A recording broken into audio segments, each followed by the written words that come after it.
avec ses cultures sahariennes à perte de vue, Ouargla, au sud-est du pays, plonge sur une toute autre culture, la pisciculture, et devient de ce fait un pôle important dans la production aquacole.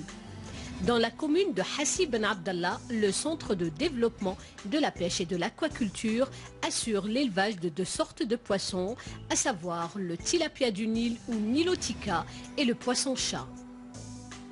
Leur croissance est minutieusement suivie dans différents bassins de grossissement.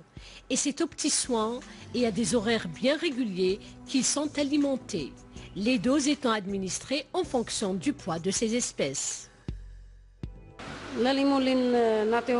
Pour l'espèce tilapia, elle est omnivore et donc se nourrit sur différents aliments tels la salade, le pain, en plus des granulés. Pour le poisson-chat, c'est différent, il lui faut de la viande fraîche. En plus, il apprécie le goût de la farine de poisson. Pour son habitat, il préfère l'ombre et c'est pour cela que nous recouvrons son bassin de palmes.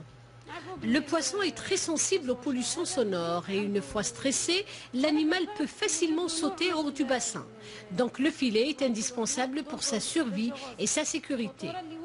Bien entendu, le but de cette recherche est d'intégrer le secteur de la pêche à celui de l'agriculture.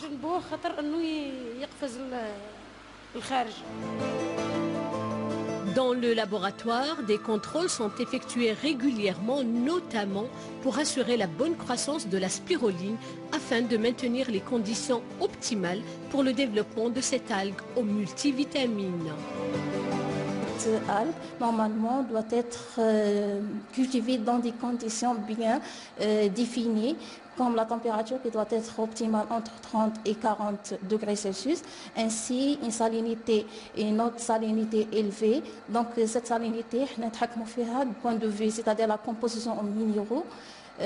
Autrement, ainsi le pH 100D, les conditions idéales pour la culture de cette spiruline. À quelques kilomètres de la station d'aquaculture saharienne, une exploitation agricole ayant fait ses preuves dans l'ensemencement avec des lots d'alevins venus d'Égypte, les tilapia nilotica. Conçue dans le cadre de l'investissement privé, cette ferme aquacole a eu des résultats probants qui font la fierté de son propriétaire. J'ai tenté en 2005 une expérience, j'ai divisé un périmètre en deux parcelles et dans les deux j'ai cultivé de la salade. Sauf que j'ai irrigué la première parcelle avec de l'eau ordinaire et la seconde avec de l'eau provenant de l'ensemencement de poissons. Le résultat était sans appel.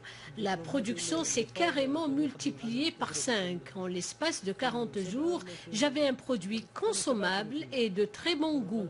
J'ai d'ailleurs été félicité par la FAO. Une eau fertilisée naturellement grâce aux poissons, c'est dire que la pêche vient prêter main forte à l'agriculture. Et les projets pour le renforcement du produit de la mer sont légion dans la région. Nous avons un projet de partenariat avec les Coréens pour l'élevage aquacole sur un terrain de 10 hectares. Il est prévu que le projet s'achève en 2014. Pour notre part, on a déjà installé l'électricité et les autres installations vont suivre. Nous allons pouvoir produire de la crevette dans les bassins que nous construirons très prochainement. Ainsi, l'aquaculture sera renforcée au sud. De la crevette au sud et pourquoi pas grâce à ce projet d'envergure dans le secteur de la pêche et des ressources halieutiques.